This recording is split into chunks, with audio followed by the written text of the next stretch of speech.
And hello. Welcome to the Absolute Football Podcast, the Absolutely Premier League show. It is indeed a Tuesday. We're back again talking everything of the Premier League from the weekend. It's almost Christmas. We're getting there, but there's still football all over the place. And I've got a quartet of people tonight. No back threes here.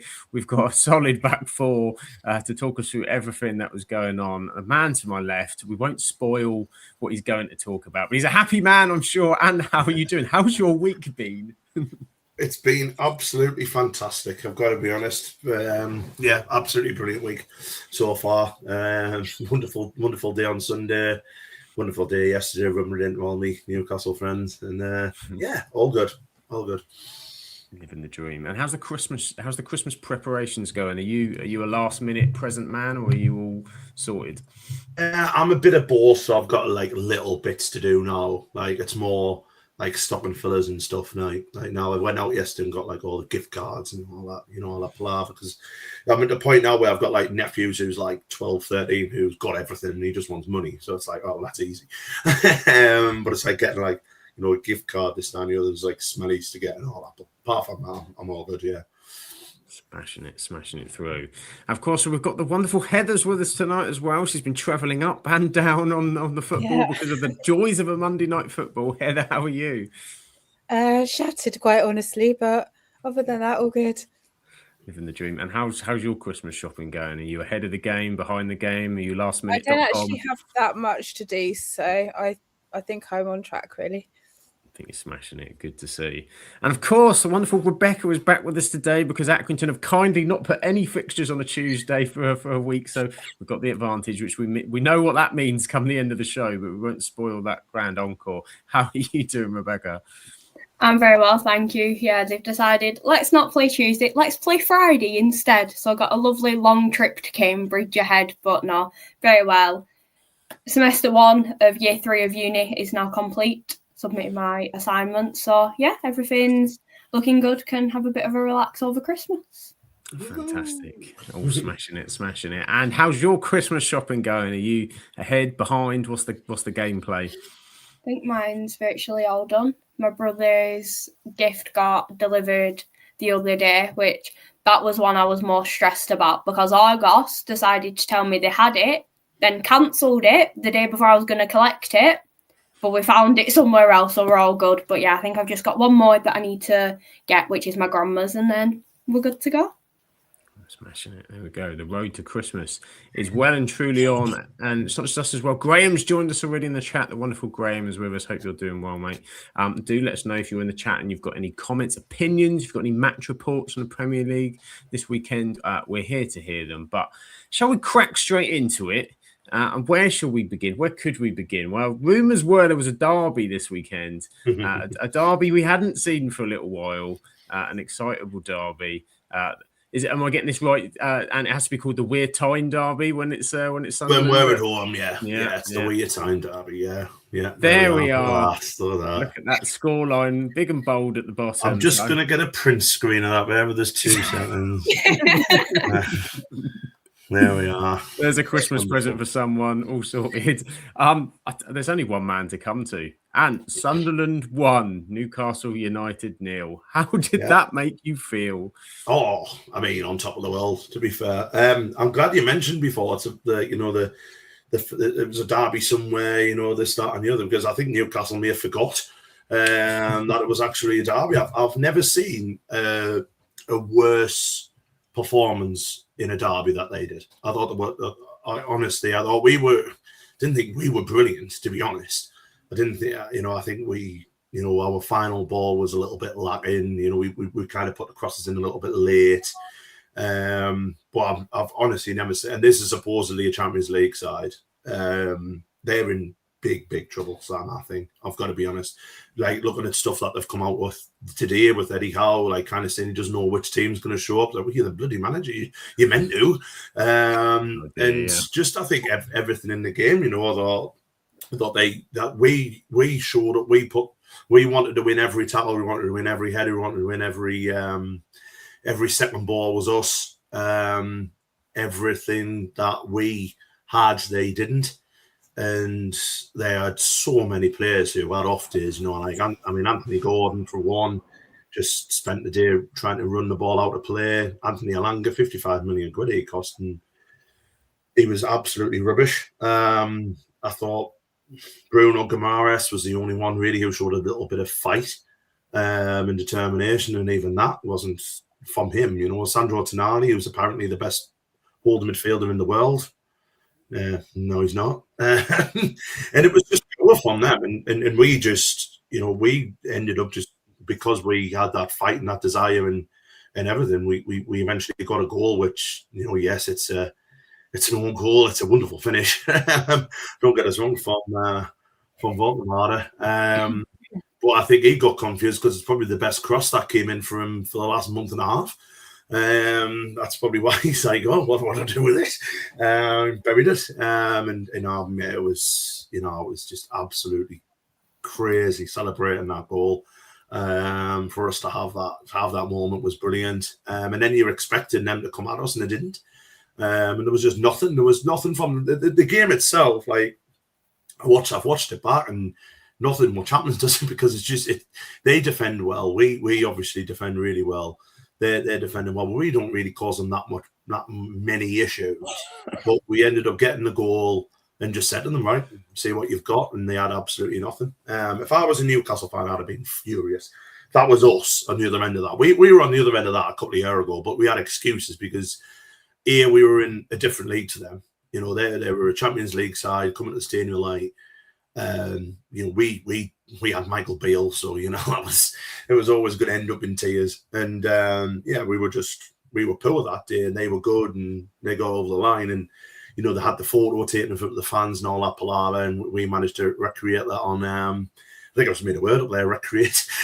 We managed to get that sorted out and get our photo and stuff. But it was they were expected. I think they literally just showed up and thought we've got enough to beat them, and the fact they've underestimated what we've done all season, and we've given better teams than Newcastle a big fright this season. You look at Arsenal a couple of weeks ago when we were very good, and we just had where Broby who was winning everything up front, everything back, Granit Xhaka won everything in midfield, Enzo the Fear ran his arse off. And the graft he put in, Ronaldo had their right back and right midfielder on toast. McLeary at the other end, took out Dan Burn with what was it? It was a bit of a naughty tackle, but I've heard people say it was a red card offence. I thought it was a good 50-50, and he just Dan Burn ended up worse off. I thought a yellow card was probably fair for that. To be fair, hope Dan Burn's all right. Yeah, I don't know. And just come our way thinking, we had a great time beforehand, some cracking, I'm just reading Graham's comment now. I had some cracking times beforehand. I had a really, really good night afterwards, really, really good night. And it's just, this 8 years of us being laughed at by Newcastle fans, which we have been. And then getting back into the same league as them on their level now. And I think there's a paradigm shift here that's happening in the North East where Newcastle have had a lot of time now. We've had nearly 4 years of Saudi money, and they still can't beat us in the league at the Stadium Light. And we've managed to, accumulate some of these players who were giving everything for the club. And that was the moment after the game where they got the photos taken and this, that, and the other, which was lovely. I think you're seeing a little bit of a shift where we're doing things properly. We're trying to do it the right way. And all of their Saudi money and everything still can't beat Sunderland at the Stadium Light, which was the best thing. I just love it, absolutely loved it. He loved it. He's a man in a dream, and we'll come back to the game in a minute. We just want to say hello to our wonderful Shah. He's in the chat tonight. Sending all love to you. Hope you're going as well as you can in a minute. But hearing Ant being happy must be something to always take positive from. And as Graham said as well, as did Rebecca from your Anthony Gordon comment during your overview. I'm sorry, lad, but he is shite. He is shite. I don't like him. It's fine. You know what? He is hopeless. I've seen him I watched him in the Champions League on Wednesday, and I thought he had a really good game. Don't get us wrong. I thought, we may need to, double up on him and everything like that, but we didn't have to. because he just literally just ran the ball. All he can do, great. Is he called Great Gonzi goalkeeper? Anthony Gordon. All he can do is run in straight lines and try and get the player on the wrong foot. That's all he's got. Once you put him on his wrong foot, he hasn't got a clue what to do. And I ended up with him just running out of play all the time. He did it about 2 or 3 times where he was just running the ball out of play. And he was really, really poor. Like I say, I've seen him a few times this season. I do think he's off form, but he's capable of doing, like, in Europe, he's been fine, but he's a European defensive, don't know who he is really, you know what I mean? Because there's still a little bit of an unknown force in Europe. So, but I'd be really worried if I was a Newcastle fan. Their away form this season has been horrendous, apart from, again, sorry about when they beat Everton, but I think Everton kind of had an off day defensively and Newcastle did play well. But, the fact they've signed like Waldemar, who's a fantastic player, really good in the air, and they don't put crosses in for him. It's like he was so isolated. Like, no wonder he put the ball in his back of the net after that ball in from Monkey Hill. He was thinking, another wonderful ball in, bang. But I'd be really, really, like I say, I'd be really, really upset if I was a Newcastle fan watching that. But apparently we were the third most important game of the week, because they had Leverkusen, who they didn't beat. They've got Fulham tomorrow in the Carabao Cup, and then they had us apparently. So we were everyone's saying that's talking absolute shite, aren't they? You know what I mean? It's the biggest game of the season. It's a derby game. It's massive. First game you look for, isn't it? And they never showed up. Well, as you said, like for a derby game, because you've been waiting for it, and surely Newcastle fans must have. With everything else, I know there's the excitement of what they've had Champions League, but it's the derby game. It's always going to be. It's the history of it, and as you said, that they just always feel in a derby game, you have to earn the right to play. You have to start that game. You have to be on the front foot in terms of you have to be up for the battle. You've got to face the battle first. It just didn't seem like they were kind of at it. Sunderland were winning those moments. And then in front of a home crowd, that's always going to give you that sort of lift extra. And I think I shared in the group chat how I thought the game would go. Was I thought there'd be the battle. There wouldn't be an awful lot of chances. It'd be scrappy, but I thought Sunderland would get the goal and that'd be it. Because I couldn't see Newcastle breaking through you, to be honest. Because I just thought, for some of those, like Dan Ballard, etc. This is his cup final. This is the one. Yeah. It just didn't seem it was for Newcastle. It's his redemption arc as well, especially against them, because he scored an own goal and gave away a penalty in the cup a couple of years ago, and he was obviously the only player to start that game who started on Sunday. And but the problem with me, what I was expecting from Newcastle was them coming out early on. We have to weather an early storm or something along those lines, and then we take over. That's what I was kind of expecting. The fact that we had so much of the ball, and I think the possession stats was like 52% and 48 was, but they gave us so much ball time in the first half, and I think they were expecting the same from us, for us to have like an early like press or something, and then get us on the counter attack. The fact we were set, but then you just look how we've been set up all season. We've been set up not to concede. That's what we plan to do, and then catch, because we've got the players that can do that, pace and everything like that. And that's kind of what made it a little bit of a poor game in the first half. It was just two teams kind of feeling each other out a little bit, and then I think obviously in the second half we got to put early balls in because they'll struggle than they did. And then, like I say, when we could have easily, I think had we wanted to, we could have gone and won that 2 or 3 now. But that we were just like, let's see what you got, you know what I mean? And they didn't have anything. Yeah, they didn't. They weren't able to respond. So just saying there, Chris is in. Spenny fan Chris as well. I thought it was Street Fighter Chris looking at your picture there. Spenny fan Chris and Sean in as well. It just seems. I just feel with kind of Newcastle, and a couple of times I watched them, as you said, particularly away from home. I think that midfield unit's been found out a little bit as well. Like, I think everyone was so in praise of them last season, and with the EFL Cup win, and they were moving in the right direction. Everyone's saying it's the best centre midfield in the league, and everyone still says that. And I think they haven't been this start of the season. I really haven't been too impressed with the way that they're controlling games at all. And then on top of that, you've got players not performing. Now, of course, we know like they had the whole Isak saga at the start, but you've got Alanga's not performed since he's come. Gordon can't score a goal unless it's a penalty.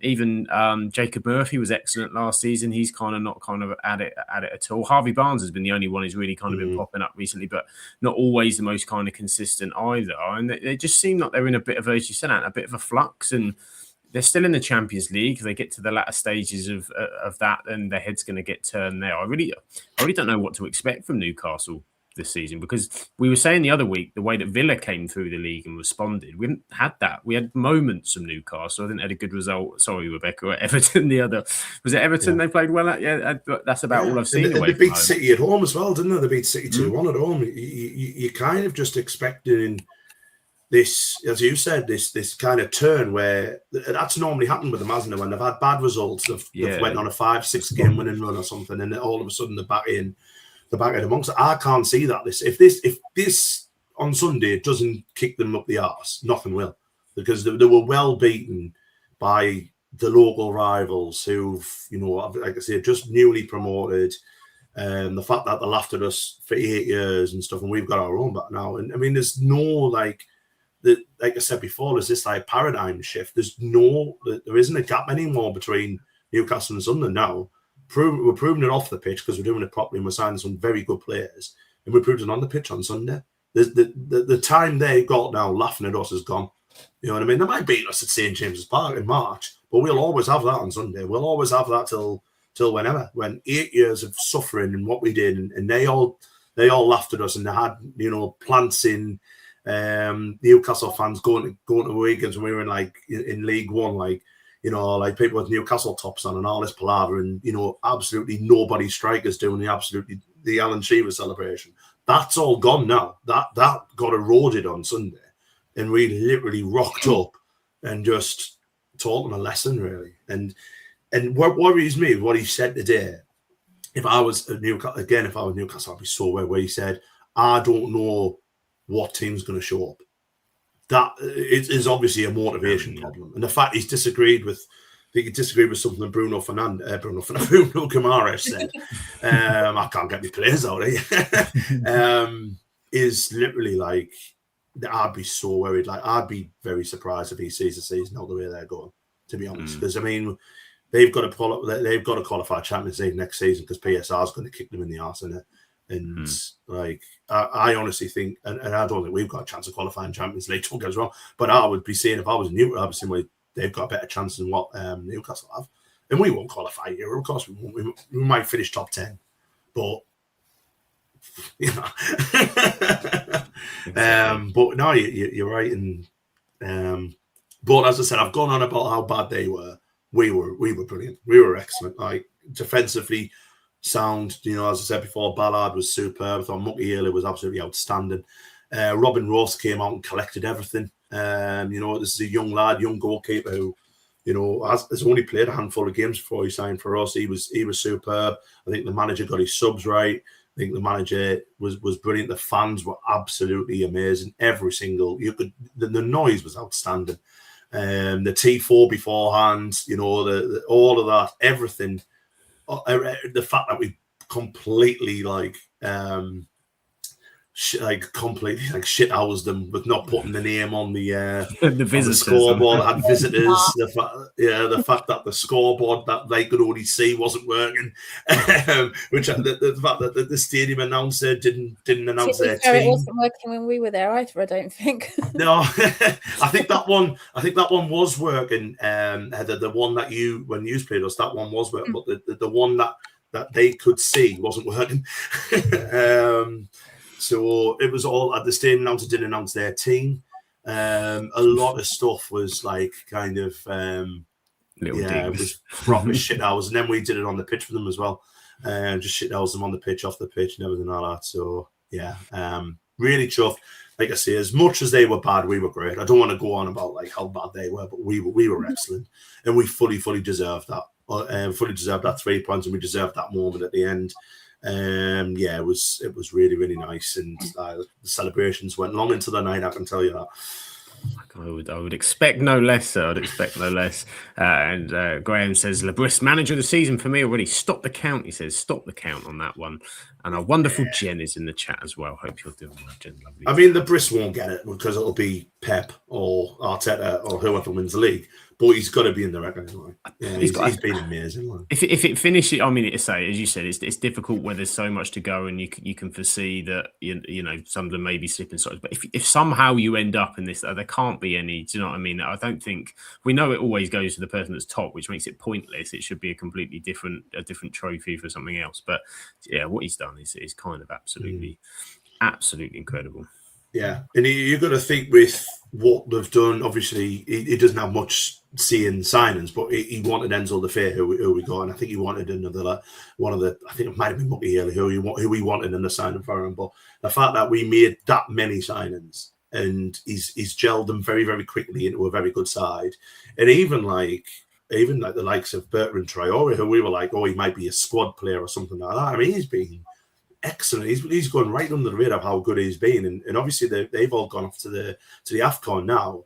And I was thinking, well, actually, Traore be one of our biggest misses because he's just so silky. The fact he's played well, and obviously we are going to miss the players who have gone to AFCON. Of course, we are, but the fact we've still got Xhaka, who still isn't suspended now. We've got players who can come in now.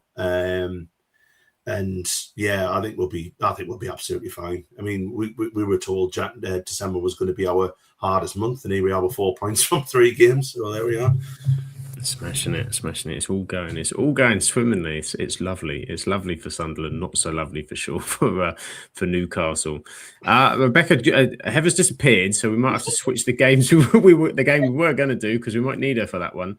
Would you like to get your game done now, or should we go for Chelsea 2, Everton 0? Which, first of all, I felt your pain because I moved Kieran Dewsbury Hall into my fantasy dream team, and of course, we're now not going to see him for a little while. That's a blow amongst the loss, isn't it? Yeah. It was one of them. I was like, right, I knew I'm on podcast on Tuesday. Of course, we end up losing. We've been winning past few weeks when I've not been able to be on. And the 1 week I can, this happens. But no, we knew heading into it was going to be a tough one. I mean, like, the fact that I was even thinking, right, if we win, we could be going top 4 here. It's mad. And the fact that we're still in the top 10 is it's incredible and just shows how far this team have come. We did start well and had like a few decent chances in like the first 20 minutes. I think it was just one of them like settling into the match more than anything, with chances from Ilman and Dye and Jimmy Garner, but we just couldn't convert the chances. And then of course, it has to be Cole Palmer that opened the scoring. But before that, we ended up having to sub Kiernan Dewsbury Hall, who I know us signing Jack Grealish has been the one that has been talked about more. I feel as though the signing of Kiernan Dewsbury Hall has been absolutely incredible. What he's doing for Everton is just brilliant. He's like joint leading goal scorer at the minute. Mm-hmm. The assists that he's putting into it, it's just one of them. It's exciting football watching away from 3, but I feel as though like him signing around the same time Grealish did, I feel as though all the attention did move on to Grealish. Like, don't get me wrong, absolutely incredible, and I still can't believe the words come out my mouth of Jack Grealish is an Everton player at the minute, but I do feel as though Kiernan Dewsbury Hall does need to be spoken about quite a bit. So that was heartbreaking to see him have to go off. We did see Charlie Alcaraz come on, but it's one of them. I don't want to say like anything too bad, but he did have quite a shaky match, and it did seem to reflect in a few of the passes and that went a bit skew with and just different things like that. But we knew, like, as soon as you lose one of your integral players, it is going to be quite an effect on us. So yeah, you've then got Cole Palmer scoring, and I feel as though that's just when it hit of like, right, and it's going to be a hard one to be able to come back from, but carried on chances through Grealish. But I mean, like, you go in, coming back in second half, Chelsea 2-0 up. It's one of them where you're like, right, it's more now like trying to manage the team that we've got, because you've then got Jack Grealish going off with also feeling his hamstring. So you're thinking, right, how much worse could this get? So it was one of them. You just wanted to see the match out. Yeah, it wasn't a great match in general with the result, but I feel as though towards the end, everyone's like, right, can this match just be over? Especially with AFCON coming up. So we are losing Ilman and Dye and Idrissa. we did nearly survive all 3 of the matches when Idris had his ban for hitting Michael Keane, apart from the match that's already been pointed out twice, so I'll just mention it for a third time, the Newcastle loss. But he came straight back in the side. It did prove how much we've missed him, but there was a bit of an argument with Everton fans saying, should we have brought him in? Because we are going to have a month without Idris. So it's one of them. We've changed the team back to what it was ahead of Chelsea, for then it to just be completely changed next week. So there is a bit of an odd one with that. So it is going to be very interesting to see what happens now. I mean, Dewsbury Hall and Grealish both potentially out injured for Saturday. Is it? Yeah, Saturday. It would have been Sunday, but Arsenal got it moved to Saturday night. So it is going to be an interesting one. But I feel as though a lot of talking about our lack of squad depth at the minute, which we did invest quite heavily in summer. But I feel as though we've invested to make the first team rather than have the depth. There is one name that I do really hope that this is the time that we can start seeing him, which is Tyler Diblin. It's one of them. He is a very exciting youngster, but it's one of them where it's whether he's going to be able to just slot straight into this side. But yeah, I feel as though the upcoming matches could be quite tough with our full attacking front 3. Hopefully we can see Barry getting another goal. He's got his one. He's got his one, but we need a few more than that because we can't just have him scoring once this season and that's it done. But no, it could be a bit of a difficult one, but hopefully can pull through. And I mean, I think the Grealish doesn't seem as bad as Dewsbury Hall injury-wise. We could be seeing Merlin Roll come back into the side very soon. I think he was only like a week away.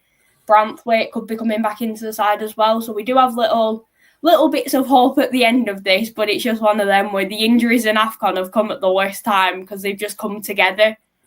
So it'll be interesting, but hopefully we can carry on with a bit of positivity. And I think we've also got Adam Asnu that's out on AFCON. I'm not too sure. I read something about him the other day. It may not have been him that I actually read it on, but I swear it said that Adam Asnu's out. So they found him from the Roma match, it seems, because he went missing after pre-season. He went missing. He's been waiting. He's been waiting in Africa for the tournament. Yeah, he's just gone home. He's ready to go. But yeah, it is. It's definitely that period of time where it's going to be a challenge for, I'd say, Everton in particular, where you've got AFCON injury. This is prime injury time as well because you've got lots of games over Christmas. The legs are heavy a little bit. The pitches, it's cold. There's a lot of things that could contribute to that. But respect to Rebecca for using the term passes going skew whiff, which is a term I don't think gets used enough in analysis. So skew whiff needs to be used more, that is for sure.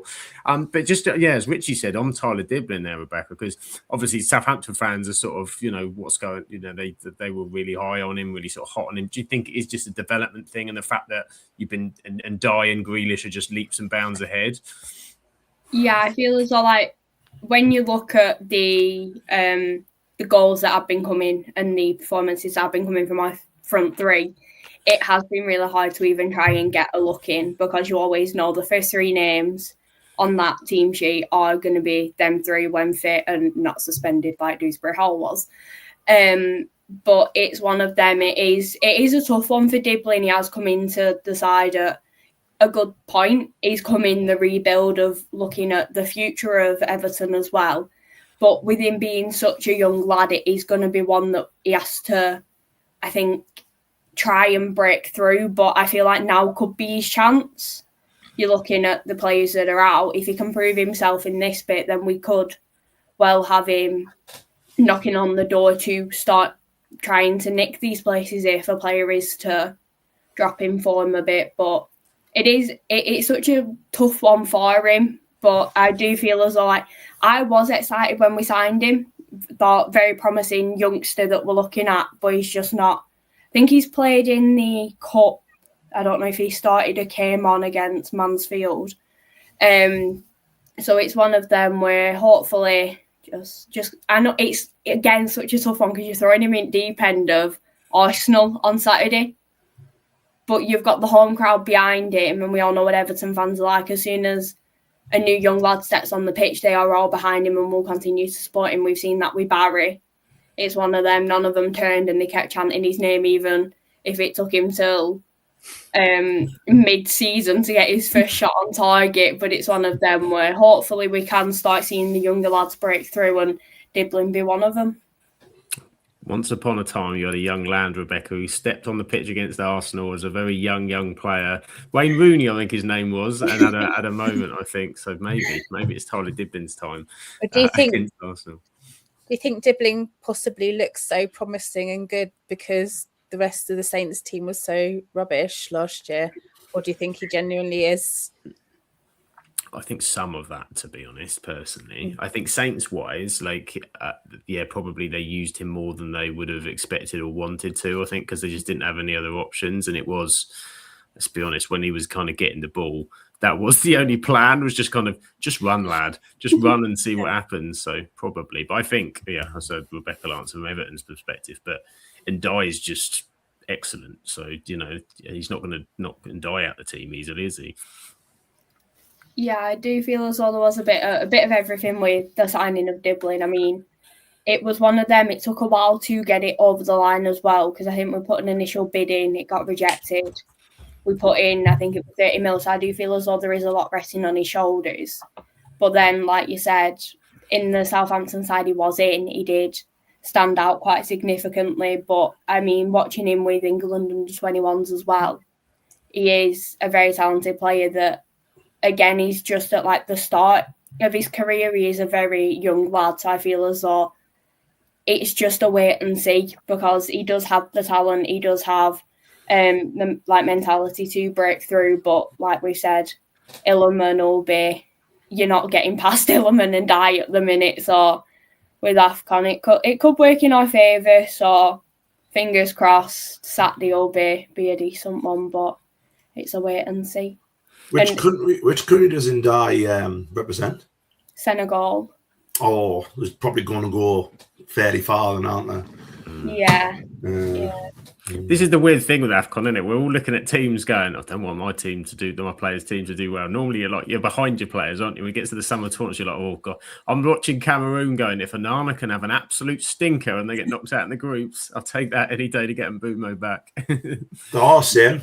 Like we've got, Ronaldo, I've just mentioned before, has been outstanding for us, but he's Mozambique. And literally no one's expecting him to get out the group. So we're like, well, we'll have him back in a week, we'll be all right. But then there's Siddiqui, Traore and all them who play for really good countries. So we're not doing that well. But, we're not losing anybody, so. Oh, there we go. Rub it in. We have got quite a few out injured though. Yeah. Also, Rebecca is a little podcast derby in the FA Cup, isn't there? Yeah, hopefully we'll be getting tickets for that on Thursday. Yeah, I think I'm going to go because apparently the tickets are only going to be £20. So yeah, they announced it yesterday. Yeah, £20, which will be good. Lovely. So, yeah, see you there. Yeah. It should be good. And we'll have a quick touch on Chelsea because obviously Chelsea were catch have you seen what time the kickoff has been changed to? Oh yeah, it's 12:15, isn't it? Yeah. Yeah, on Discovery Plus. So there you go. They got us at 12:15, then a David Attenborough documentary at 4.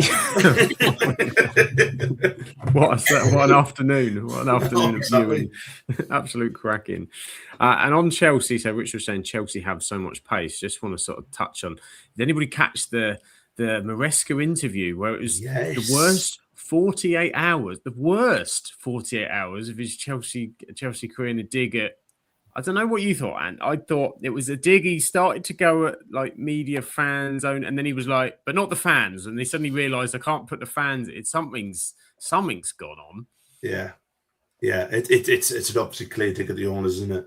Yeah. Which I find surprising considering the amount of money that they still continue to spend. But I wonder if it's something like I don't know, because obviously he was Leicester, wasn't he? And he brought Dewsbury Hall from Leicester, if I'm not mistaken. And the fact he wasn't given much of a game or anything like that, is he getting told who to play? Is it the old Chelsea? Chelsea in it, Yeah. is it that old nugget where he's getting told that he's got to play this, he's got to play that, he's got to play these players for the shirts? I don't know. Well, look at the weekend. He had Garnacho in, didn't he? And Garnacho, for me, was doing what he did with us. Looked great, gets in positions, but not clinical at all at any kind of. And when you look at other options there, you're going, is that, again, you've spent a lot of money and he keeps featuring players? I'm with you, Ant. I think the owners are pulling all sorts of strings. Yeah. I mean, when they've got the Brazilian wonder kid, and he's looked so good, hasn't he? Like every time he's played, he's looked really good. And they're rightfully doing it, maybe saying bit part games, this, that, and the other. But the fact he's looking better than half the players on the pitch, especially Garnacho and stuff. It is very. I don't know with that. I think it's very unsettling. You would think if you're a Chelsea fan thinking he's probably away, but I don't know if they fully are behind him either. It wasn't like the big name they were expecting, was it? Even though I think he's done quite a good job. I think he's done better than I'm surprised, to be honest.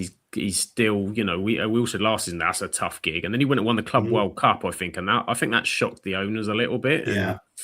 Maybe the problem is with Chelsea, it's happened quite a lot all season. It's happened with Maresca. The fact that every big game he gets bang on, doesn't he? Like when they played Arsenal, they were down to 10. He did such a good job there tactically. Club World Cup did a brilliant job there. Every big game they rock up to, but then the fact that they got beat off Atlanta during the week, didn't they, in Champions League? Struggled against Bournemouth, who Bournemouth were on a bad run, weren't they? And struggled against them. Got beat off Leeds. Got beat off us. At home and everything like that, and the fact that you can get them up for the big games, but then in the ones where they expect to win, he always seems to struggle. And I think that's probably what's letting him down. Yeah, and it's the consistency that Chelsea are looking for that next step, isn't it? Which the owners certainly want to happen. Right, let's go to the next game. Heather, should we talk about a really boring Monday night football fixture of which literally nothing of any note or anything happened? I love a double Desi. This kind of wasn't what I was looking for on Monday night. However, from entertainment value, I think we delivered a 10.5, that's for sure. Should we start with you? Obviously, you went and exciting. What was your thoughts on Manchester United 4, Bournemouth 4? I genuinely do not still know what to think. It was mental. It was just like the emotions were like up and down, and I only saw one of the goals, to be fair. It was a bananas game. As Graham says, not one for the defensive purists. I think that's fair to be said. And both teams, I wouldn't have said, but either of the teams are at their best. Definitely not defensively. I think we've definitely, seen Manchester United play better, and we've definitely seen Bournemouth play better. Really quite worried about Petrovic. He seemed really promising at first, but then I don't think we've played the same back four for one single consecutive games. It's always been at least one person change. So he just looked unsure. For me, obviously, it's not. I don't watch Bournemouth every week. Just watching him in the goal. I mean, obviously, the second goal he's fumbled and made an absolute hash of it. But there was another one that Cunha mishit, and he almost spilled that into the top. He just didn't have the presence. You know what I mean? No. Confidence thing, maybe. Yeah, perhaps it's just, as I say, lack of confidence in the back four, because we have had different.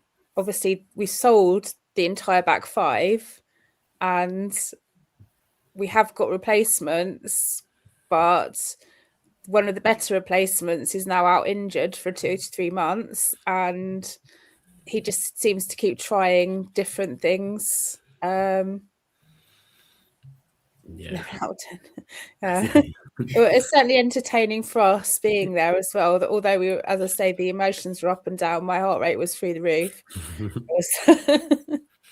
It was mad because I personally thought the first 25 minutes Man United played really well, tackling football. That was as well as we played for a period of a game in a really long time. But it just felt, when you scored the goal, you're just thinking, we've got to kill this now. This is the period we're on top. And you knew that Bournemouth almost worried me because where we're weak, you're very strong. Transition, we get killed off transition so easily, and Bournemouth are so good at it. You're so quick at it, and you cut through us, and we're exceptionally clinical when you did it. But that first half, we were creating chance after chance after chance. Not clear cut, but you felt that there was another goal in there. And then I think once you scored the first and equalised, it was such a sucker punch. And then, ironically, we probably then scored the second against the run of play at that point. And it was that, even that first half was a bit crazy, wasn't it? Yeah, the second half was the most crazy, but the first half, I mean, we went down to queue up because obviously you scored the first goal quite late into the second. No, it wasn't, was it? We scored the second. Yeah, Casemiro made it 2-1 in 2-1. Yeah, stoppage time. Yeah, we didn't see the Semenyo goal, and we didn't see the Casemiro goal either because we'd gone down for a bit. You went for an early. Yeah. because we're like, oh, there's nothing much happening because it's sort of like petered out a bit, hadn't it? So we're like, oh, we'll go and queue up before it gets too busy down there. And then like we heard all the cheering, and obviously you can watch it on the TV and stuff. But, yeah. Well, even Semenyo's goal came. That was the first opportunity, really, and he took it really well. So really, Semenyo's on fire. Absolutely brilliant finish. And then, it was it's nice to see him back as well because he hasn't scored in like the last 5 games, I think. Right, we're doing it against us, but then Evan Nilsson nicked it on the line, didn't he? Yeah, nobody was a fan. Like Evan Nilsson, I think he's had 13 offsides this season. Really? Wow. Yeah. It's good to see him. As you said, I obviously when we had him on loan like a long time ago now, he was only young, but he was phenomenal against us. Absolutely outstanding. So I'm so glad he's doing really well. I was literally just looking when you mentioned, you've got no one going after, and I was like, well, he's gone here, and of course he'd be going, but they're qualified. That's so crazy. Yeah, we thought we'd be losing Amin Adli, but he hasn't been selected for the Moroccan team, so. And then I thought, we're playing him in the bloody World Cup, aren't we? I was like, don't, Antoine, don't, come on, don't break our hearts come next summer. But he was great. Evan Nilsson back on it. Tavernier was really good, I thought, in the second half as well. That period where Bournemouth blitzed us at the start of the second half. And you watch it, you sat there going, how the hell are we losing? We've actually played well. This is a United I want to see, rather than the turgid nonsense we had against West Ham, against Everton the last 2 games. We actually took some risks and went for it a bit. He did tweak the formation a bit. Though, isn't it? Like that's when other teams can it's risk and reward. And at 4-3 up, that's when I thought we needed to be more pragmatic, and we weren't. That was silly how we got cut through at 4-3, but at least it was, he tweaked it a bit. Euro was kind of almost playing a bit further up on the right-hand side to kind of try and deal with Semenyo, but also that freed Ahmad. So Ahmad got a lot more space, and I thought gave Truefair a really difficult kind of game, was getting in spaces. But and Cunha for United was one of his best games for us. So he's just it just links stuff, stats wise. If you look at his goals and assists, it's not enough yet. That's not there, but his all-round play and his contributions are just sensational. But I will take aim at Graham, having a go at him for kissing the badge. He's been there he's a Man United fan, Graham. It's his first goal at Old Trafford, so I would do the same. I think we should let him. Not that's going to happen. Not that that's going to happen, but I would do the same. I think we should let him off for that. His first goal at Old Trafford. Yeah, I'm happy. I'm happy with that. I'm not a huge fan of kissing the badge, got to be honest. But yeah, you've got to let him off that one. Yeah, the Man United fans online are a different breed. There's that, as always. There's I thought just camps of people with today is just. They're all going on about the fact that Antoine grabbed Dallo round the throat, but Dallo had almost tried to break his back like a second before that, and also is it Ahmad had grabbed Truefair around the throat earlier in the game and nothing got done about it. In fact, Truefair got a yellow card for getting grabbed around the throat.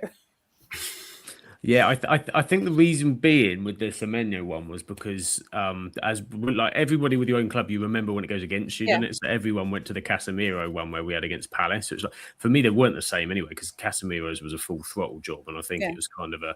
But it was. I could understand why he was angry because Dalot. I don't like what Dalot did. That when they go up and he sort of nudged into the back. I think that's a really dangerous tackle and needs. I think generally stuff needs to be done about that because it's really nasty. You can seriously injure yourself with that. But so I could understand him, but he had lost his head. And I think it was kind of in a good job he didn't. I don't know whether he managed to half stop himself as he kind of did it because I think if he'd have gone full throat, then there would have been a problem. And Adam Smith was straight in there as well. I just love him. It was all a bit feisty, wasn't it, for a minute? But it didn't take away from the entertainment of the back and forth. And it's hard to analyse as a United fan because I was entertained, I enjoyed it. But is this going to get us to where we want to go to? Ultimately, not. I don't think it's sensible enough. Kind of some of what we're trying to do. I was excited by it, and I don't mind it to watch it. But if I want United to be competing, it's got to be a bit more sensible. But then I looked at that back three, and I went, Euro, Heaven, and Shaw. You do you? When you're playing a game. Can't remember who it was you're playing against, and they went down to 10 men. He still continued with the back three, and he did. Yeah, at least I think he got it better in this game because I do think he changed things up on the fly with it. We had 4 at the back towards the end, and we had the right players on the pitch. He brought Kobbie Mainoo on, which is another completely crazy thing going on at the minute with his brother causing chaos today as well, which is not. I think that's brilliant, by the way. We need to ban siblings from going anywhere near us. We had it with Garnacho. It's just like, can everybody's parents, sisters, brothers just stay out of it? Is it the first time he's played for a while or something? Because it seemed like he got a standing ovation when he came on.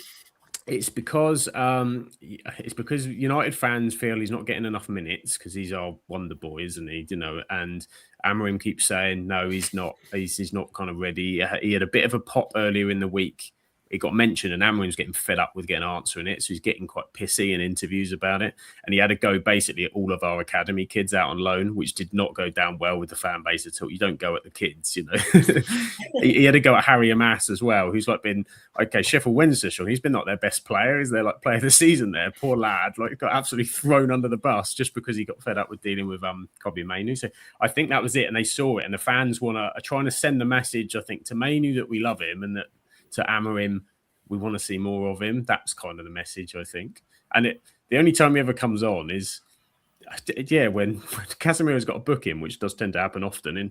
But usually he goes for Ugarte, and then everyone goes, "Oh, brilliant! Yeah, we know what's happening here. We're sitting on what we're doing. We're not going for this." So frustrating. But 8 goals on a Monday night. Some cracking goals. 2 very good free kicks in there as well. Cracker from Tavernier. Well, your free kick shouldn't have happened, really, should it? But hey ho. If Semenyo had already been sent off, the attack would never have happened. We can go all the way back through. That was never a handful. Put his hands down. Put your hands down, and it won't happen. I thought at the end of the day, really good game, cracking game of football, fantastic for the neutral. And Grimmy, I was going to say Grimmy, it's of course Grimmy, our wonderful Graham, not mucking around with the puns. Harry Amass, not as popular this time of year as his brother Chris. Very good, Graham.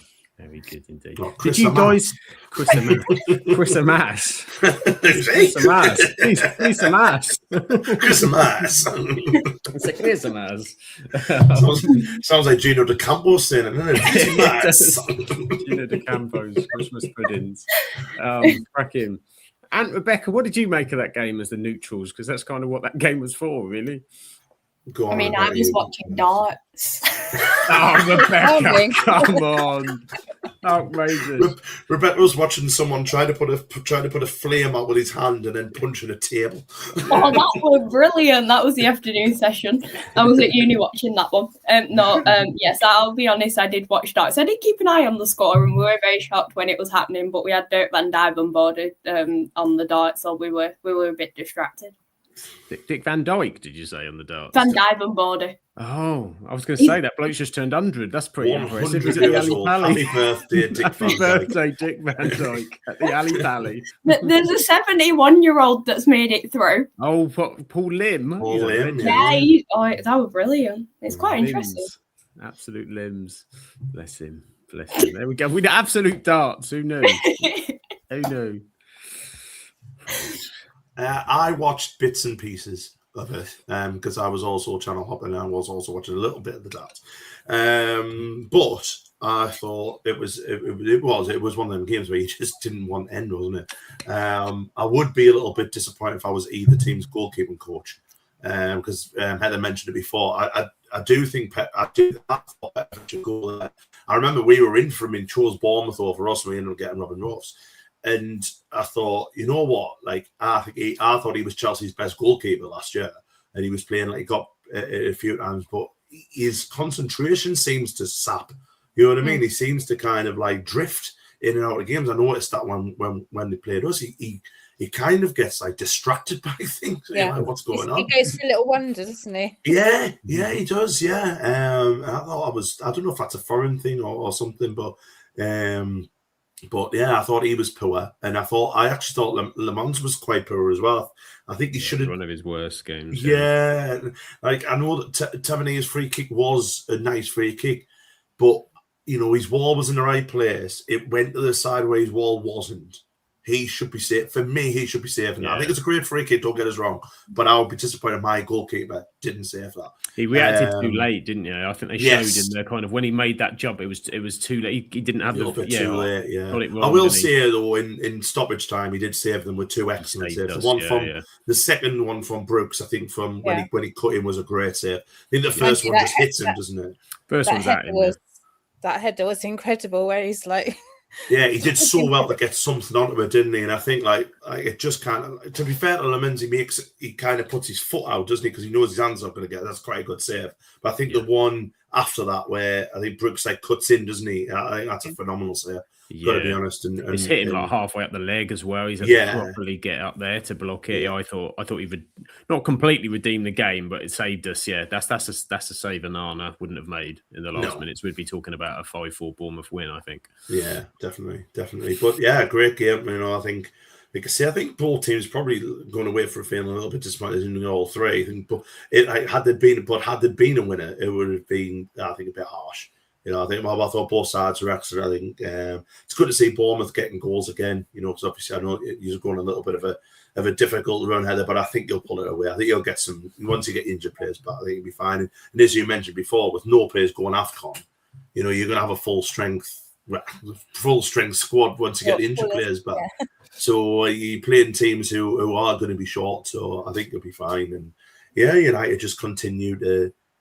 I don't know, but it's still like kind of it's still in the top six. So you know, it's still doing okay. Even within the same game, I feel we're like there's up and there's down, there's good and there's. It's not as bad. Last season was dreadful, and it's not as bad as last season, and it's not great. It's kind of in that there's moments where you think, last season. Yeah. Last season we beat you 3-0 and you didn't really do anything, so it was quite more fun to watch this time. They're better to go at teams now at home a little bit. Attacking wise, it's certainly improved, but their balance is not there. I think to be fair, don't always like Carragher, but I think when he gave the analogy, didn't he, that someone had given to him about the blanket. I think there's a legend. So some manager was saying about you can either your toes are cold if you go up top, or you do it and your toes are warm, or you got it's a bit like that with our attack and defensive balance, I think, but. We did beat Gary Neville's comment, I think, about he's talking about Bournemouth going, that's the thing, you know, Bournemouth, you know there's going to be goals, you know, they're not involved in 0-0s, and you're thinking, bloody drew 0-0 last week. He doesn't watch anything outside the top six, does he? I was really happy for Tavernier as well, though, because a lot of our fans get on his back. Even during that game, my mate was having to tell some fans off around him. Like, there was every time Tav lost the ball or something, they were like, get him off like this. And he was like, just support the bloody team. Like, so having his name sung must have helped. I mean, And I think I told you a couple of weeks ago he was swearing at North Stand because he thought we were telling him off.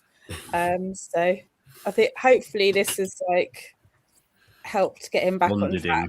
Bonded him back with that Yeah. section of the fans. Hopefully for the future. Right, so let's move to a different game. We'll talk about this one quickly because it was expected for Arsenal to beat Wolves, but my God, they didn't half make an absolute fist of it. And some of the explanations I've seen come, but this is what title winning teams, then they get over. This Wolves team have got 2 points. Like, let's not beat around the bush. That's terrible. I completely disagree with that. With anyone saying, "Oh well, we'll play badly and won." Sorry, like you play badly and you're beating Wolves, still beating Wolves 4-5 now. And it's no disrespect to Wolves, but Wolves are the worst team probably the Premier League's ever seen, apart from maybe Derby. But Wolves are on. But they're on track to beat Derby's at least Derby by this time at Christmas. They'd won a game. They beat Newcastle.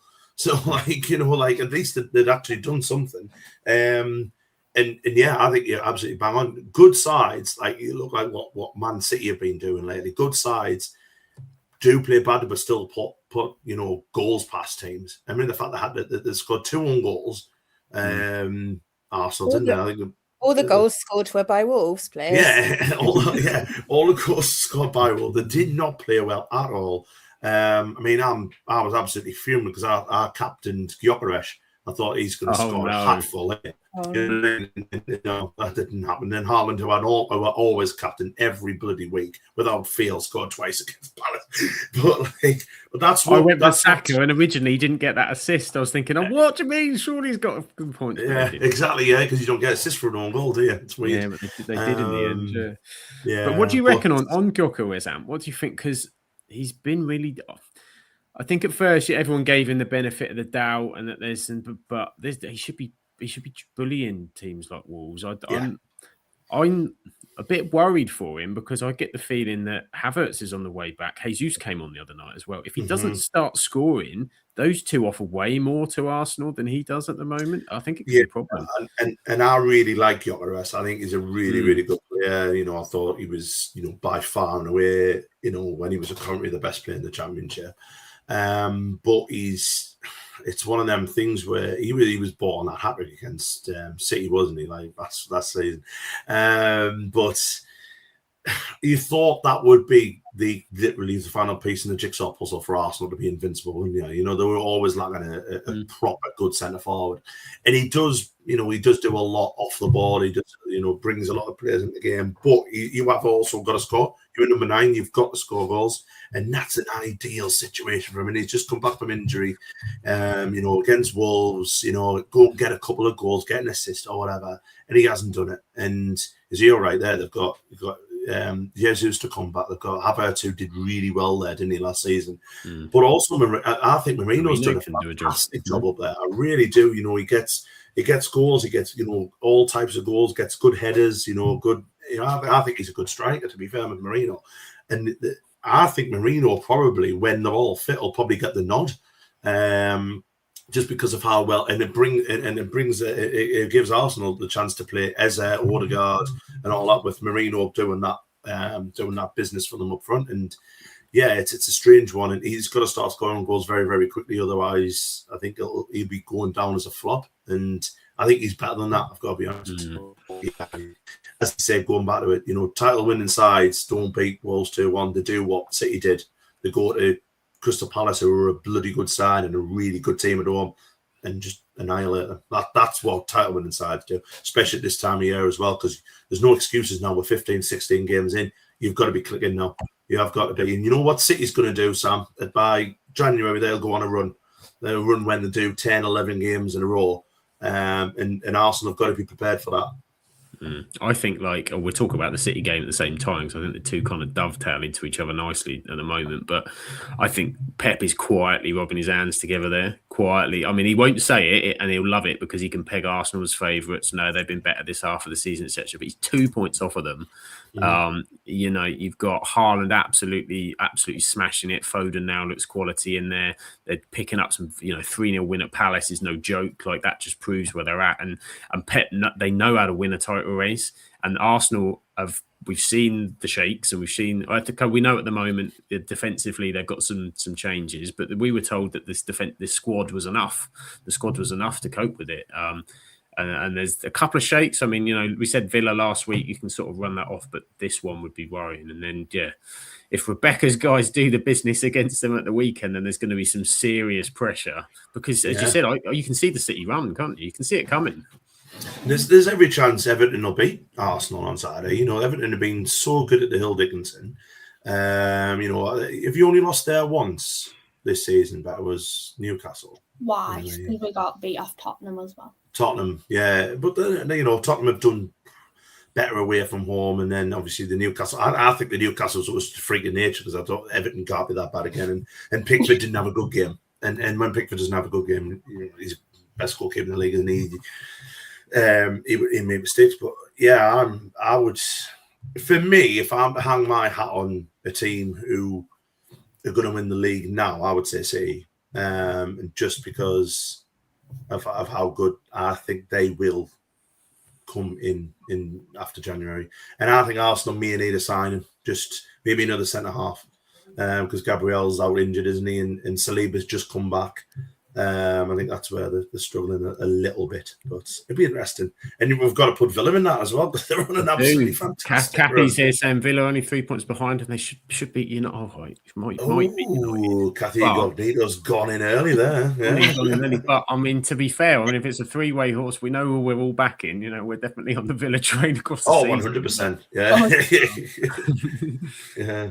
It'd be something special, but I can't. Yeah, it's just that kind of season because it's gone. I remember at the start, and Liverpool went on that run, and everyone went, "Well, this is done already. This is point." And then Arsenal, everyone's been waxing lyrical, and the meltdown from Arsenal fans if they don't win the title this year could be something we'd like we've never seen before. And he'll be gone. He'll be gone if they don't win the league. For me, Lucas will never ever come back on again. Worried about Lucas's health. He'll be convinced it's never ever happened. Oh, there we go. City fan. I can't even say that. There you go. Look at that. Giving drugs wherever you can. Cardiff have levelled against Chelsea in the cup. Go on. Our friend Garnacho scored for Chelsea. Has he? That's his level, League One. He loves a cup goal. He does, doesn't he? He's a man for the cups. But yeah, Arsenal 2, Wolves 1. A bit more fight, but Rebecca, we can't really say it's the start of a Wolves fight back, can we? It's the fact they put in a performance and made it difficult. It's not great still, is it? No, you do feel sorry for him sat up bottom with just the 2 points. It's one of them. They've had moments within the season where you think, right, they've got it a bit more together because they don't have it fully together. No offence to any Wolves fans, I do apologise, but they don't. And it's one of them where I know this is going back a bit, but they did show signs against us at the time. I think they pulled it back where I think we only beat them 3-2. So there were moments in that match. They beat us in the cup. So there have been, this is just based on what we've experienced with Wolves, but there have been moments in which you think, right, they are getting closer to getting something out of matches. And it was one of them where you see, they scored 3 goals. It was just a shame that 2 of them were in their own goal. But it's progress. It's progress. They're getting closer. They just need to learn which goal they're meant to be aiming in.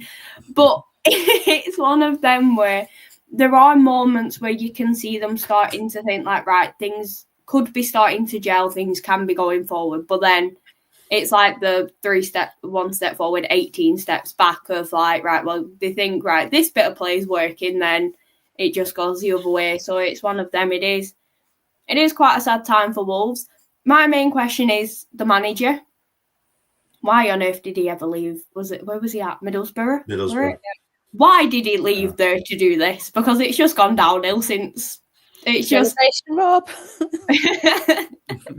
But then you look at Berra. Berra have replaced him with a young manager from, I think he's Swedish, young manager. Elberg, isn't he? Yeah, and they're absolutely flying. So I was like, yeah. What one's gone downhill, one's gone uphill. So you just don't know which way we're going to go for either. But I do feel as though maybe he can get Wolves down to League One as well. He did it with Luton, didn't he? So You know what I saw the other day as well? They were doing like the percentages for like teams going down and stuff like that. So like there was like West Ham like 30%. There was I think who else were up there? Fulham were like, I think it was like 20-odd%. Burnley obviously were quite high. Wolves were 95% right to go down. What I would like to ask whoever did that poll, where did you get the 5% from? To think that they're going to stay up. I mean, they're on 2 points. They've conceded like an absolute God knows how many amount of goals. They can't score. Where is the possibility that they're even going to score? That they're even going to get enough points to challenge to stay up? They're like 16 points away from the bottom three anyway. So I mean, they're gone. Even with like the most miraculous January transfer window and loans of like the all stars of the world, it's just such a gap. It just won't happen. No, you know what I mean? It's just not going to happen unless somebody else falls off massively, like Brentford or somebody like. Yeah. Well, Rebecca's got a couple of points deductions waiting in the pocket for the second half of the season. Not again. We finally got the positivity of Moyes being like, we're pushing for Europe this season. Never thought them words would come out anyone's mouth in terms of Everton, especially of recent. So can we not go through points deductions? I don't think my health could take it. Well, Graham's discovered the 5%, says it's Rob Edwards. Rob Edwards' family have possibly. It's the only thing I can think of. I was amazed looking at that. I think, how I mean, they're down now. This is just not. If they beat Derby's record, as in if they manage to get 11 points, I'll be amazed. I'll be amazed if they can even get 11 points, because they are so bad. The only thing with that though, I think of Southampton last season, where everyone was like, they're never winning, and somehow, by crook, they got their way out of it towards it. Maybe the back end of the season, get a couple of wins when someone's done, when the pressure's off. Yeah, pressure's off, they might get enough, but it's never going to be near enough to survive the way it's worked out so far. You would think miracles can happen, but they've got Man United, haven't they, on New Year's Eve? No, getting their win. Battered the life out of them last week. Would you like me not to captain your striker? I'll captain Cunha. I felt for him because he was so desperate to score against them when we played him last, and we were battering them as everything. But Cunha couldn't get a look in against Wolves. He was desperate. He was absolutely desperate. Maybe New Year's is the day. Perhaps That's it is. it. There we go. And I know you've got to shoot. I was just about to say, on that lovely note, I shall depart and wish us all the best for the rest of the show. But yes, I've got a very early train to Edinburgh tomorrow, so it'll be a nice time though. But I've loved every minute of today, and hope you have a great end of the show. And you've got some good games to talk about. So. And I'm missing Rebecca's Scottish Roundup. But I shall be watching it whilst I'm having me bath. So there we go. Is there any better way to watch the Scottish Roundup? There you go. If that won't put you off during your roundup, Rebecca, just think Ant's there enjoying it with his bubbles. In me suds. All the best, everyone. Anyway, look after yourself. I'll see you on Thursday. Anyway, bye.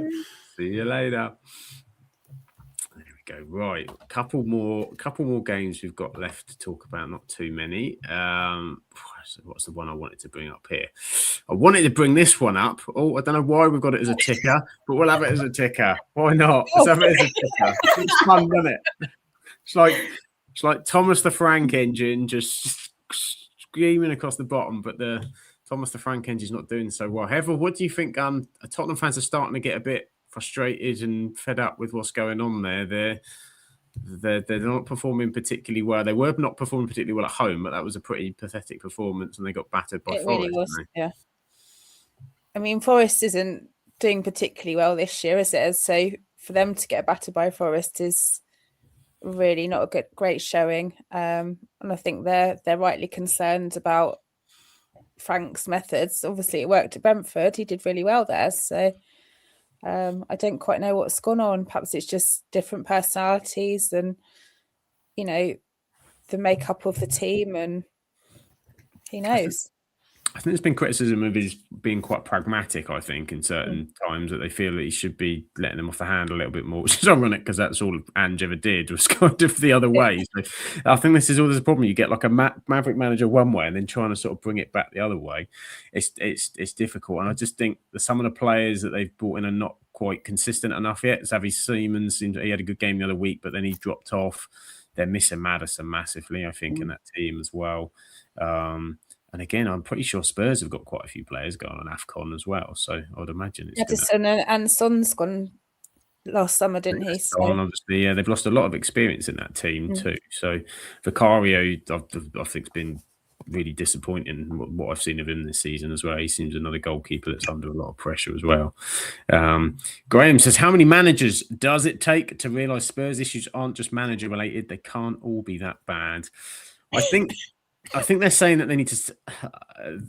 They want to stick with somebody, but if you're sticking with somebody, it's got to also be kind of the right mix and the right man. Do you think, Rebecca, with Thomas Frank, do you think this is the one they need to just stick with it for a little while and see what happens? Chopping and changing, they've done this. They need to now find the path and stick with it.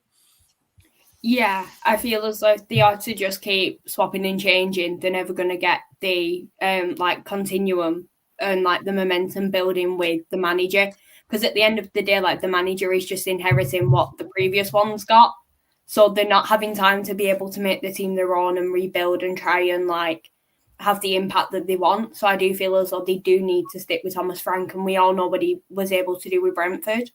I mean, they were playing some of their best football and getting quite high up in the table.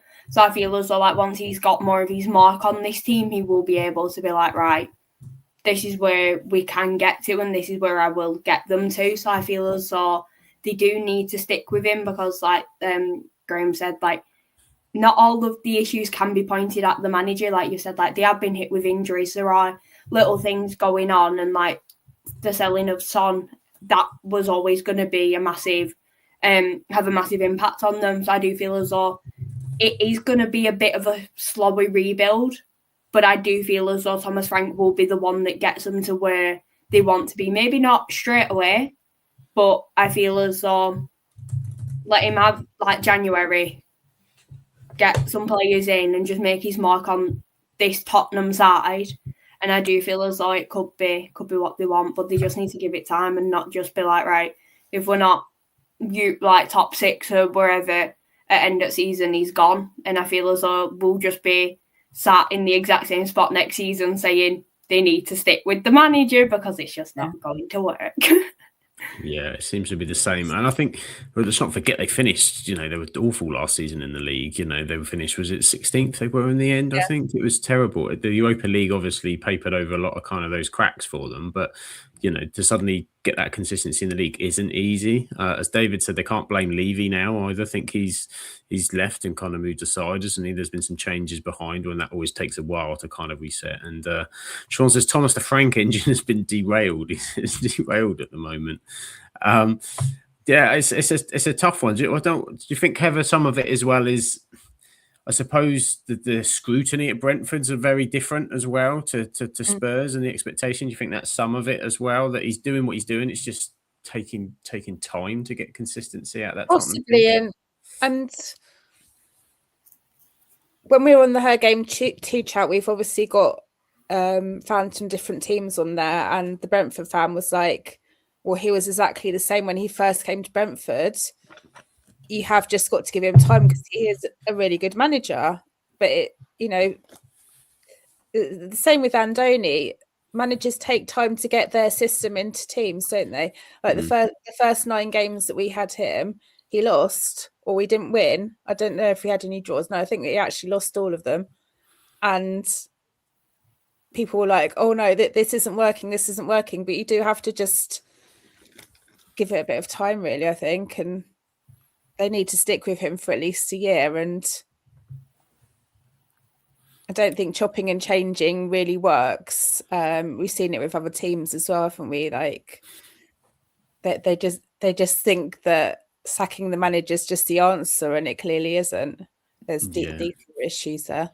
Yeah, and you just find yourself on kind of that merry-go-round again, I think, when they are. So, yeah, I mean, a poor result for them amongst some other poor results that they've had, but, still a lot to go for them this season. And, of course, up against Dyche for the win, a big win for Nottingham Forest, starting to help them pull away a little bit. So we're starting to see a bit of quality in there. Nice to see Hudson-Odoi, nice to see him score a couple of goals as well, because he's been one that's kind of been on the edge of it. Richie says you can't keep sacking managers. The problem is still there with the players. David says Martin O'Neill is free. Well, Celtic might wish they have him back, I think, the way things are going up north. So maybe Gary O'Neill's still free. Gary O'Neill is free. Any other O'Neills? Plenty of O'Neills are options to maybe go there. But there we go. A good result for them. And the last one we'll talk about with a bit of detail. I was going to say, I have a fun fact. Is it Christmassy or regularly? No. It's about, is it Ryan Yates for Forest? I may have already mentioned this one. I don't know, because I think I've told someone before. Did you know that with since he signed for Forest and up until now, he has scored on every day of the week for Forest? There you go. He's a 7-day-a-weeker. I had one. He wins the Craig David Award for the 7 day scoring. Congratulations, Ryan Yates. I feel for some of these stats, guys. I imagine like with AI and stuff, it's a bit easier now. But like to have all of this stuff, I mean, you have to check. Has someone somewhere got a record of every day every player in the Premier League has scored on to kind of go through that? And are there any other players? Is he the only player? Oh, I only know that it's I'm not expecting you to check. You could have checked, Rebecca, crying out loud. Every player that's ever played in the Premier League.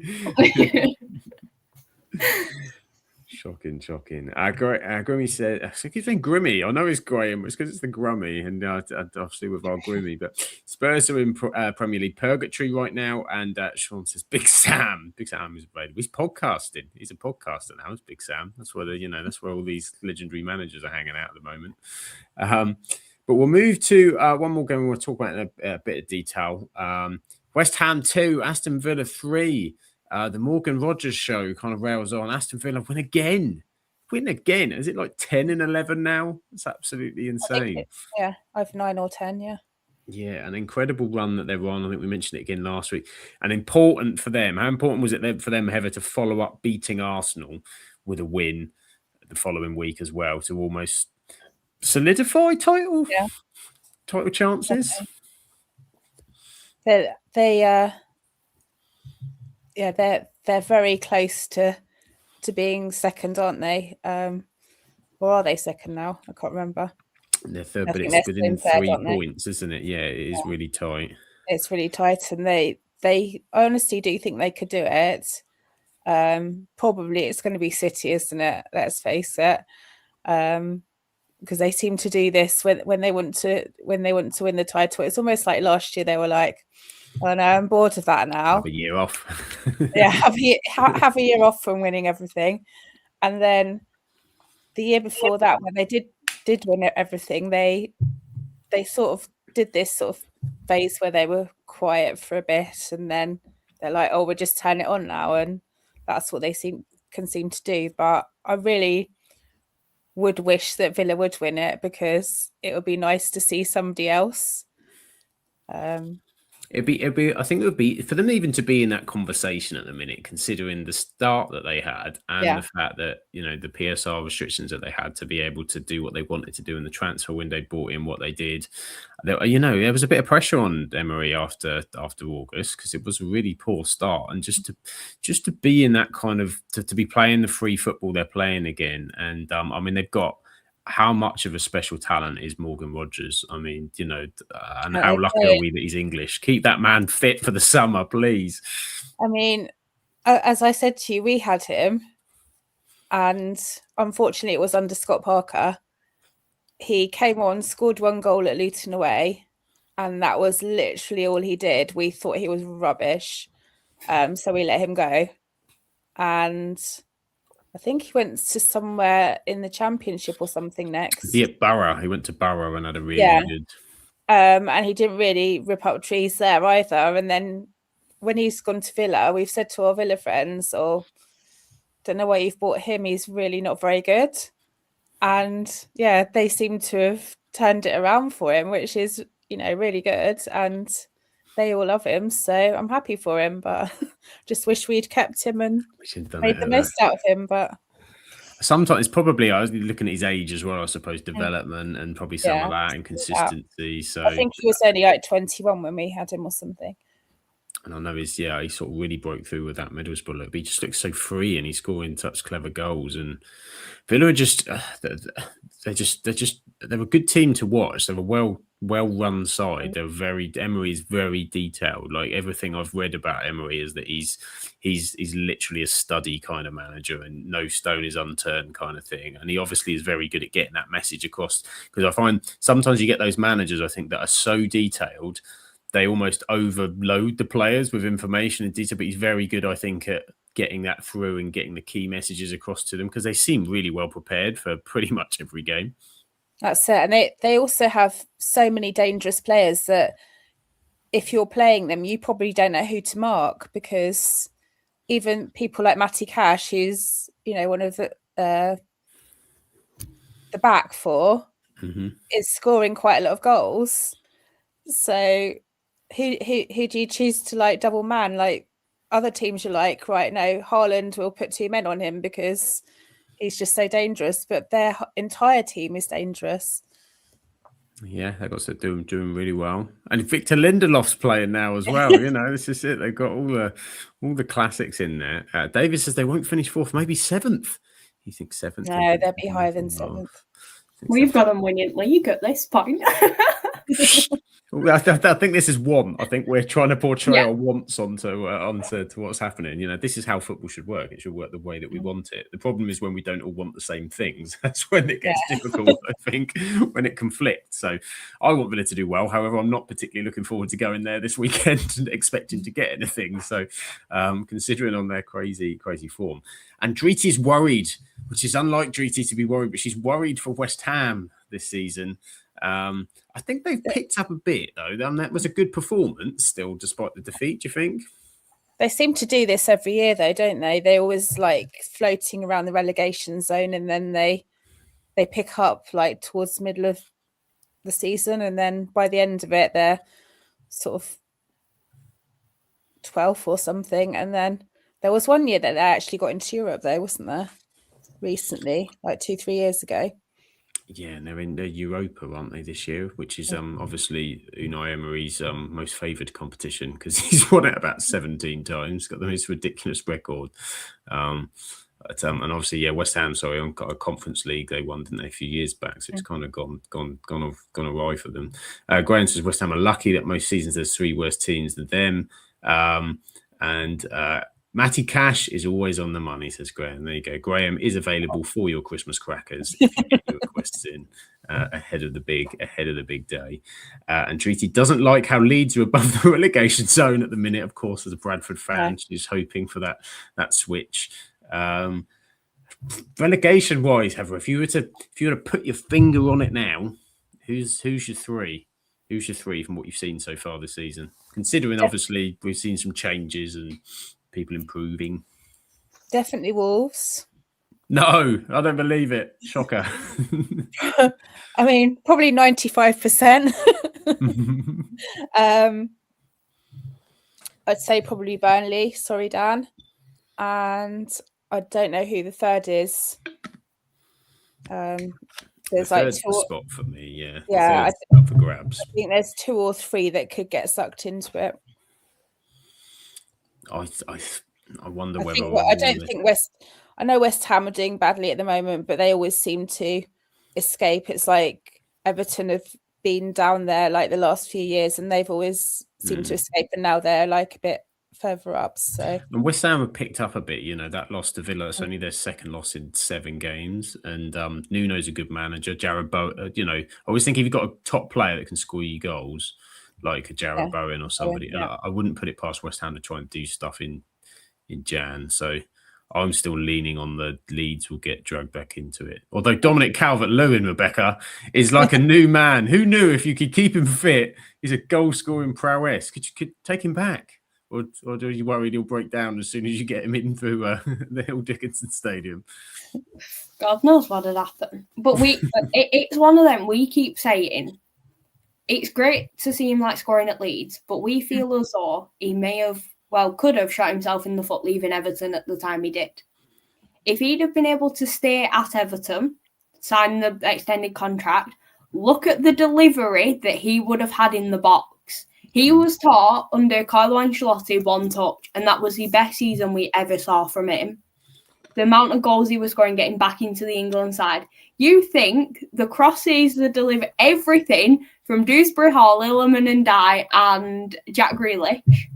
Just think how many goals he could have been on with us. But he's now at Leeds, so... You could have had the KDH DCL combination at the HDS. It's still going on. Could have been smashing them in. But it is working for him a bit at Leeds at the moment. I can see Forest getting sucked into it, and kind of the evil part of me wants to relegate them on the last day of the season, but potential, isn't it? I mean, it's hard to tell because you've had teams that struggled and then are starting to see them come up. I mean, through the league, and there'll be someone that kind of gets dragged back into it. David reckons Bournemouth 10th for Manchester United 11th. But funny enough, as a Liverpool fan, he's got them in the top 4. So, shall we have a quick chat about Liverpool, because they did get a win this weekend, but obviously we've had the Mo Salah. That was hilarious. That was brilliant. With an interview. It's never good for Liverpool when Mo Salah turns up in an interview, because usually he has something to say that benefits what he's looking at. And I know, to be fair, I think Liverpool have done a decent job of trying to manage it this week, and they've got Salah back in on the bench, and it's been a tough week. I think Slot's done quite well with it as well, considering what had happened. But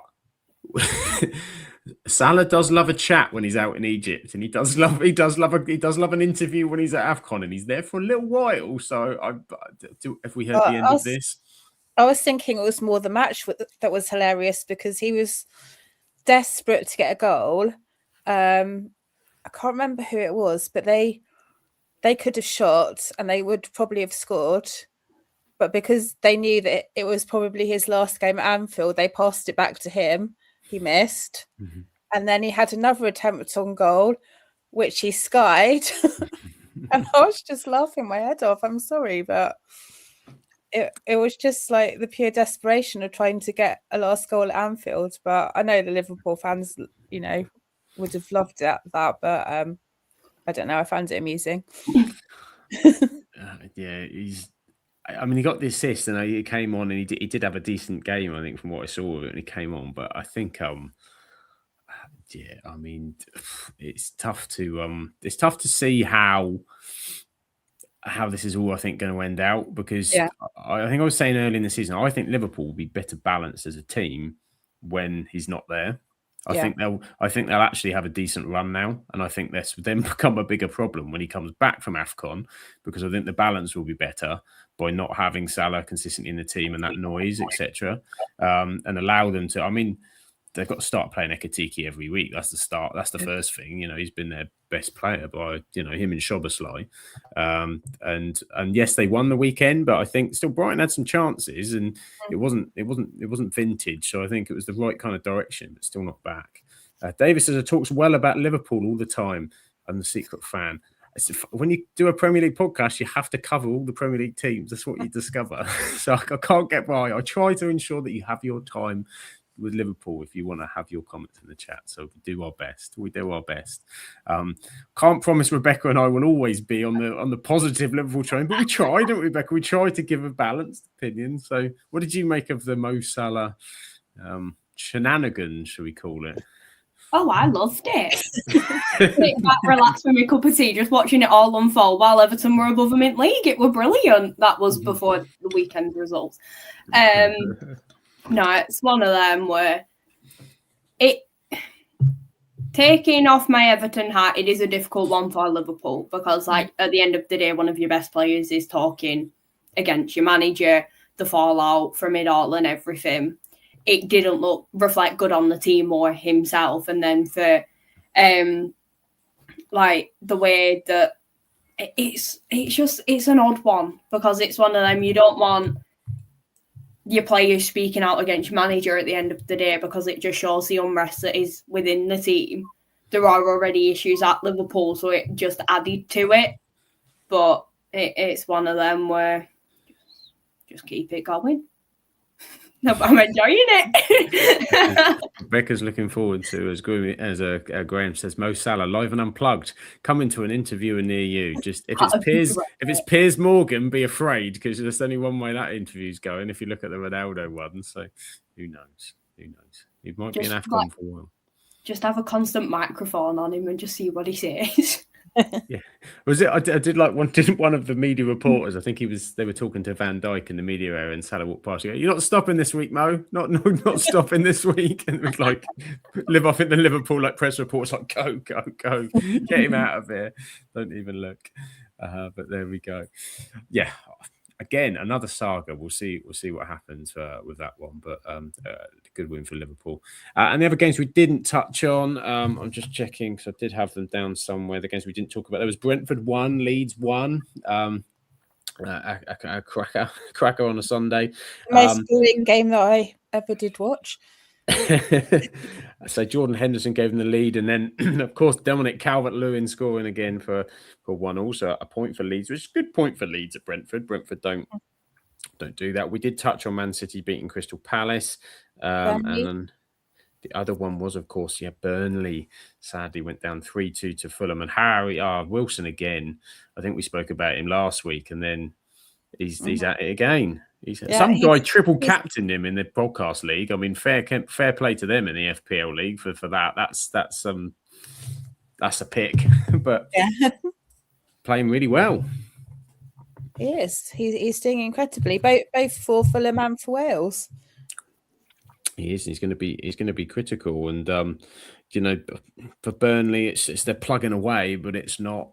I think Dan's been in our group chat. He's very frustrated. I think he's very much on the enough's enough. Are we on a? Is the timer ticking on the Parker time? Oh, I do hope so. Heather will be there with a big banner ready on the day. I don't imagine he's going to get the warmest of welcomes if he's still the manager by Saturday. But I'm just hoping that, not for Dan's sake, because Dan's a really nice guy, and I do like Burnley as a team, but obviously Scott Parker makes a habit of throwing the players under the bus. It's everybody's fault apart from his, and just not a fan of the guy. And I hope that he has a really bad game on Saturday. We do need to win anyway, but it will just be funny if he gets sacked because of us. And to be honest, they go into that game off the back of 7 straight losses. So it's not a bad time to. Yeah, but it'll be typical Bournemouth to do that. So to let Parker win for the misery. But the next 2 games are Bournemouth and Everton. So we have the right 2 people here ready to ready to deal with this run and sort it out. Graham's not bitter, but he's still not over the way he left us 20 years ago. Just digging deep with that double decade. He was very good at Charlton as well in the early days, I remember. Honestly, the way that he leaves teams is because when we were in the Championship, we went to Fulham away, and it's the most intimidated that I've ever felt going to a match, because just the pure hatred pouring off of them about Parker and all the songs they were singing. I was just like, I don't know if I really want to be here. And like, Fulham's normally a really nice ground to go to. And we didn't really believe them because he was doing so well for us. And then as soon as we got into the Premier League, we saw exactly what they had been talking about. And unfortunately, Burnley have done the same because he was really great for them last year. And he's almost. I mean, we'll see how it goes because Leeds have been sort of stepping above a little bit. But for me, Daniel Farke's in that same kind of category. Perfect to get you at the Championship, but then and obviously, you know, the big problem that those two have got this season is anything that they do, Sunderland are blowing them out the water with their performances. So they've shown what is possible. And you know, they've both gone and made signings and done bits and pieces, and Lebris has set Sunderland up fantastically. So that's kind of the comparison you're making now, going, well, okay, that's two very different. But there we go. So that was, I think, the last game we touched on. Graham says it was such a talented footballer, no denying that, but he left us mid-season when we were seriously pushing for Europe. There we go. And stepping up to the Premier League is probably a bridge too far. Graham is really trying to push these crackers, isn't he? These Christmas Grummy Christmas crackers, available from all good shops somewhere. And Brent McCammon says we love Sam. I don't know if that means me or somebody else, but I'll say thank you nonetheless. Sam Allardyce, it could well be, who knows? But thank you anyway for joining us. So yeah, table-wise, I did have the table up here. I was going to tell you what it was, if I can find it. Where have you gone? Why have you left me? Right, top of the league, Arsenal 36 points. Second, Manchester City 34 points. Aston Villa 33 points.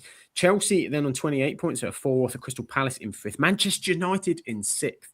Liverpool seventh. Sunderland eighth. Everton ninth. Brighton 10th.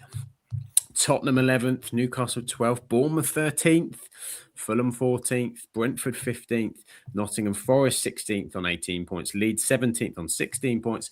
West Ham 18th on 13 points. Burnley 19th on 10 points.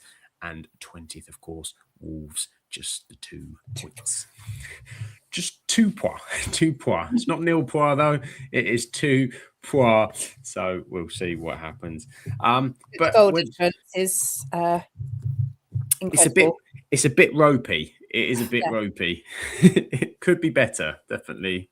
Room for improvement. But we don't want to bash Wolves too much. I feel so sorry for Wolves fans at the minute. It's been rough. But it's not quite the end of our show, because anybody who has caught us before knows that sometimes when Rebecca is on, we have a special segment because we go north of the border to find out what's going on with, of course, everyone's favourite. It is Rebecca's Scottish Premiership Roundup. What's going on north of the border, Rebecca, in Bonnie, Scotland? It's a bit of everything. We had the Scottish League Cup final. And we had a few matches over the weekend. So, very quick one. Points were shared between Dundee United and Motherwell in a thrilling 0-0 draw. Oh, cracker. Hart secured a 2-0 win away to Falkirk. Shanklin did not score, unfortunately. I just want the trophy. I just want the medal around his neck at this point. It did see them extend the gap at the top of the table, but Celtic do have 2 games in hand, so it is all to play for at the top of the Scottish Prem. Aberdeen continue their positive run of form after a very bad start to the season. They secured a 2-1 win at home to Kilmarnock. It was Kilmarnock's 10th consecutive loss, so they have now sacked their manager. Bearing in mind, they're still not even in the bottom 2, which is fair play to Kilmarnock. They must have had a super good start of the season. Rangers earn all 3 points with a 1-0 win at home to Hibs. Now, the most important match of the weekend, Dundee secured a point away to bottom of the league, Livingston. Dundee opened the scoring with a lovely volley from Jan Dander in the 13th minute, with Cam Congreve netting the second in the 18th minute. So you're thinking, right, very quick start, great. Then got the notification as I'm at Accrington, Ryan Astley has been subbed due to injury. He scored against Aberdeen the week before, and now he's been subbed off injured. I think it's concussion, so very, very unfortunate, that one.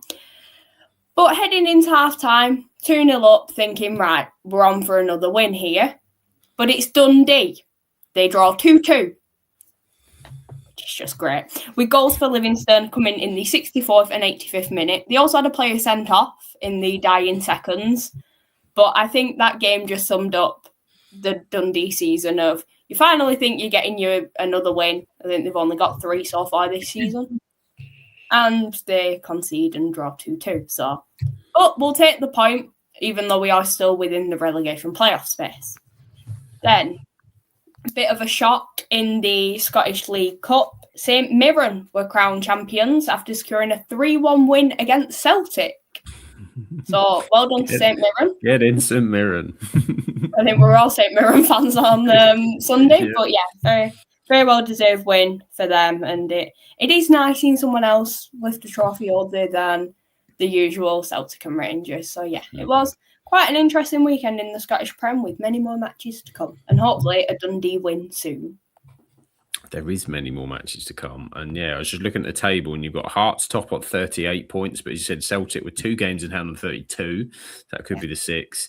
Then Rangers in 3rd. And then, at the bottom, it's Livingston with 9, Kilmarnock with 12, Dundee with 13, St Mirren with 14 with games in hand, Dundee United with 17. There you go. There's possibilities. There's possibility. But Grimmy says, love you, Rebecca, but mind the gap, as you say. You never know. They're okay at the moment, ish. Couple more. They've got double figure points, which is more than some teams have. So we're doing better than Wolves. That's fine. Exactly. The only way it is, and David says St Mirren beating Celtic in the final wasn't a shock. Wasn't a shock. I'm sure he means was a shock. So it was.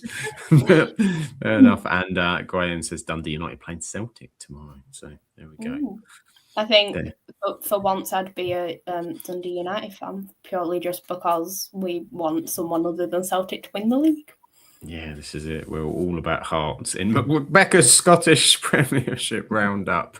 There we are, back with you for the latest update for there. But we've reached the end of the show. Thank you, everybody, for joining us. It's been wonderful talking Premier League with you. And, of course, you should check out these wonderful people. Where can everybody find Rebecca? Where can everybody find you and all your wonderful stuff?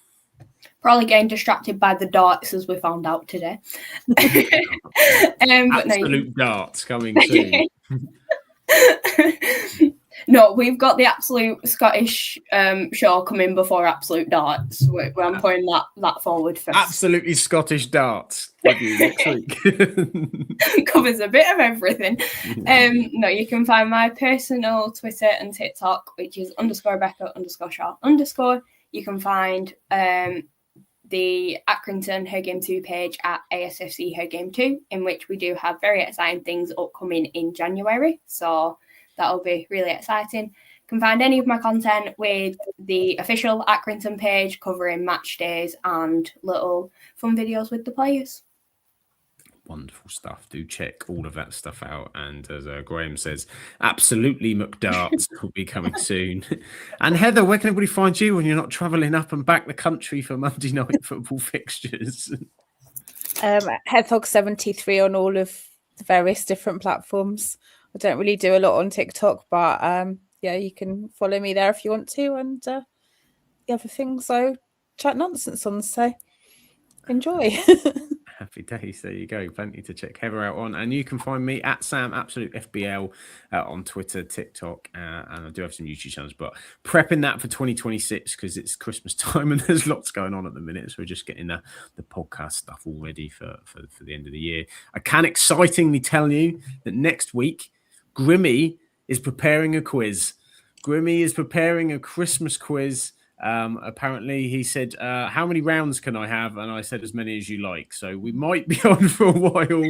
We'll see what Grimmy has prepared next week, but he's on the case. So exciting, a bit of Christmas fun next week on the Premier League show. So excited for that. And do check out, if I can find the socials in the right place. There it is. There are the socials. We are the Absolute Football Podcast. A little bit hit and miss at the minute with it being Christmas and so much sort of going on. So there wasn't a non-league show last night. We're hoping to bring one for you for next week, which will close that one off before Christmas and the end of the year. We've got Absolutely Premier League next Tuesday. We'll be back, as we said, with our Christmas special with Grimmy, the Quizmaster. Absolutely Women's Football Show. They are back tomorrow. Freya and Team Chaos, the captain of Chaos, will be there with them talking everything Women's FA Cup it was this week. And do check out if you haven't seen. Freya did a phenomenal interview with the Liverpool Feds. We had the general manager and the captain of Liverpool Feds as they played Newcastle in the third round of the FA Cup this weekend. Really fantastic interview that she did there. So check that out on the channel. And on Thursday, we've got the absolutely lower league show with the Rowdy Rabble. Ant will be hosting this week. I don't know who else is going to be on. Hopefully some people, but there will be talk Championship, League One and League Two as it's all going on there. You can be a YouTube member. Check it all out in the YouTube chat. You get the opportunity to have emojis in the chat. There's behind the scenes episodes with our people. And also when we do get the Absolute Football quiz up and running, you can submit your own questions if you remember. How exciting is that? Not sure when it's going to start, but it is slowly in preparation.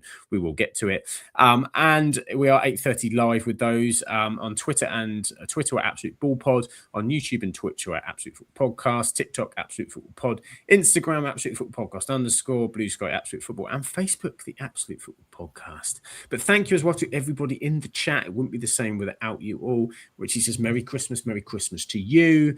We've got Grimmy as well, flashing off the emojis, and David, keep dancing as if yes, we are the Strictly Come Dancing, but you know we'll be back next year. They take half the year off, lazy buggers. We'll be back next year talking everything football. But I hope you have a wonderful week. Enjoy the Christmas festivities on the way, and we will catch you soon on the next one.